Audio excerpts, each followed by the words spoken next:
मैं कांग्रेस की प्रवक्ता को याद दिलाना चाहूंगा, उन्होंने कहा कि बचपन में मैंने तो पोलियो का कोई फोटो नहीं लिया था, ना ही नरेंद्र मोदी जी ने पोलियो का टीका लगाते हुए फोटो लिया था। आप अपने बचपन के पोलियो के समय का और अभी के कंपैरिजन को मत करिए। और दूसरी बात, पोलियो भी इसी तरह से ग्रो किया जाता है जिसमें एनिमल प्रोडक्ट होता है, पोलियो, इन्फ्लुएंजा, रेबीज। तो क्या देश में पोलियो, रेबीज और इन्फ्लुएंजा की वैक्सीनेशन बंद कर देनी चाहिए?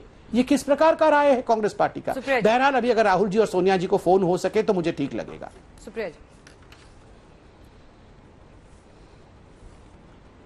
देखिए, जब गंभीर मुद्दे पर बात होती है और देशवासियों को सुरक्षित करने की बात होती है और राष्ट्रीय सुरक्षा की बात होती है, तो उसको हल्की बातों में मैं नहीं उलझूंगी और ना उलझना, किसी को उलझाना चाहती हूँ।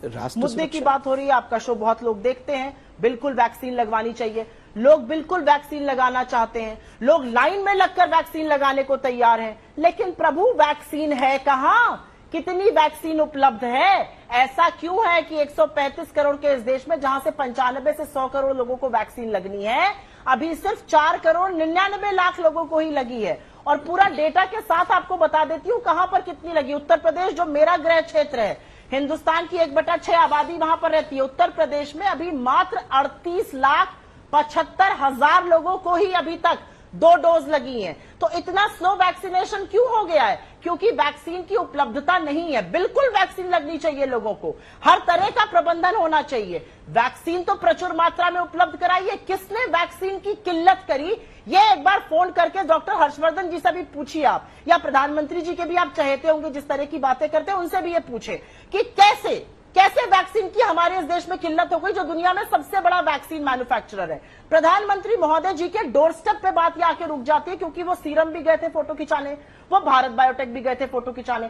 क्या तब उन्होंने आकलन किया था कि इस देश में कितनी वैक्सीन चाहिए होगी? क्योंकि आज इस देश का हर व्यक्ति संशय में है। मैं आपको बताऊं, बहुत सारे लोग अभी जब हुआ था निर्णय 13 मई को, तब भी पूछ रहे थे, आज भी पूछ रहे, क्या वैक्सीन की कमी से 12 से 16 हफ्ते कर दिया गया है? और जब अब पता चल रहा है कि साइंटिफिक एडवाइजर्स ने ये नहीं कहा था, उनकी सहमति नहीं थी, तो अब लोग सोच रहे हैं कि लो भैया, कहीं ये भी ना हो कि पहली वाली डोज खराब हो जाए। तो सरकार को स्पष्टीकरण तो इस पर भी देना पड़ेगा। अंजना जी, मैंने सुन लिया, अब मैं जवाब दे दूं। किल्लत के चलते ही अंजना जी, आपने मेरा नाम लिया है। कोविशील्ड का गैप क्यों बढ़ाया सरकार ने, जो पूरे विश्व में घटाया जा रहा है? अंजना जी, उसके विषय में आज अंजना जी पूरे उसके विषय में आज गुप्ता जी ने, डॉक्टर गुप्ता जी ने इस पर आज अपने वीके पॉल जी ने भी इस पूरे विषय में बताया है। और आप देख लीजिए, इस विषय में बहुत चर्चाएं अखबार में हुई है।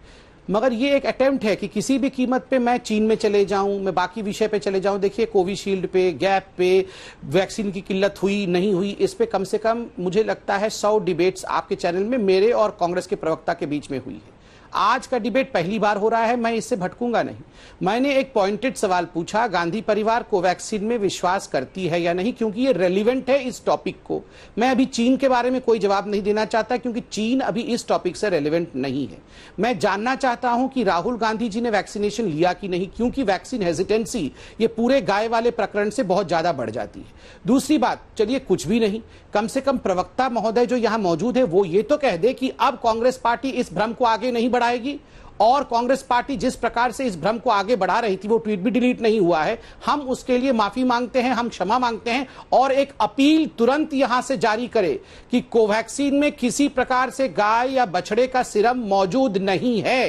And we demand this. Anjana ji, Congress के सभी प्रवक्ता जो इस डिबेट में भाग लेने आए, वो इस प्रकार का अपील तुरंत जनसाधारण को करे कि हम माफी मांगते हैं, ये हमसे गलती हुई, और कोवैक्सीन में किसी प्रकार के गाय का प्रोडक्ट नहीं है। आप सभी कोवैक्सीन या कोविशील्ड कोई भी लगाए, मगर कोवैक्सीन से डरे ना। मैं ये डिमांड के रूप में अंजना जी आपके माध्यम से, मैं डायरेक्टली प्रवक्ता महोदय को नहीं कह रहा हूं क्योंकि आप इसकी एंकर हैं, मैं आपको कह रहा हूं कि दोनों ही प्रवक्ताओं को, मुझे भी और उनको भी ये कहना चाहिए कि कोवैक्सीन में इस प्रकार की कोई विषय नहीं है और सभी लोग जाके लगाएं। और कांग्रेस को कहना चाहिए कि हम रियलाइज कर चुके हैं कि ये गलत बात हमने कहा था, इतना प्लीज करवा दीजिए। 6:40 हो गए हैं। सुप्रिया श्रीनेत, आपने कहा था कि ट्वीट डिलीट होगा, अभी भी डिलीट नहीं हुआ है। देखिए, आईएनसी के बैनर तले अगर कोई वैक्सीन पर भ्रम फैलाता है, ये मामला बड़ी गंभीर है। मैंने भी चेक किया है। ना ना ना, हाँ, बिल्कुल गंभीर है। इसीलिए रामदेव जी खुले कैसे घूम रहे हैं, मैं ये जानना चाहती हूँ। रामदेव जी कैसे खुले घूम रहे हैं, ये मैं जरूर जानना चाहती हूँ। उन्होंने तो वैक्सीन लगवाने से ही मना कर दिया था, ये मैं जानना चाहती हूँ। और इसका जवाब नहीं आएगा खैर, मैं एक सवाल जरूर पूछना चाहूंगी और जवाब भी देना चाहूंगी कुछ सवालों का। एक आरटीआई आई, उस आरटीआई में आया कि हाँ फला फला चीजें इस्तेमाल हुई, उससे लोगों के दिमाग में भ्रम फैला। सरकार को उसी वक्त स्पष्टीकरण देना चाहिए था, सरकार को उसी समय संशय अंजना जी प्लीज आप कांग्रेस की प्रवक्ता को कहिए कि कम से कम ये तो कह दे कि कोवैक्सीन में किसी प्रकार के गाय का कोई प्रोडक्ट नहीं है, इतना तो वो कह सकती हैं। मैं आपकी स्क्रिप्ट तो पढ़ूंगी नहीं, मैं आपकी स्क्रिप्ट तो नहीं पढ़ूंगी ना मान्यवर, मैं तो नहीं, ये देश का स्क्रिप्ट है, ये देश का स्क्रिप्ट है। आज भाजपा वक्त की कमी है। सुप्रिया जी आपने अपनी बात कह दी, जल्दी से संबित जी एक लाइन में कंक्लूडिंग रिमार्क। आज संबित पात्रा जी हाथ जोड़कर देखिए, मैं फिर से जनता से कहता हूं हाथ जोड़कर कि कोवैक्सीन में किसी प्रकार से गाय का कोई प्रोडक्ट नहीं है। आप कृपया करके कोवैक्सीन पर विश्वास रखिए और वैक्सीनेशन कराइए, और कांग्रेस की बात पर कोई विश्वास नहीं करता। भरोसा करिए, किसी पार्टी की बात में आने की जरूरत नहीं। वैक्सीन जरूर लगाइए, यही जीवन बताएगा और ये पूरे देश को समझना होगा।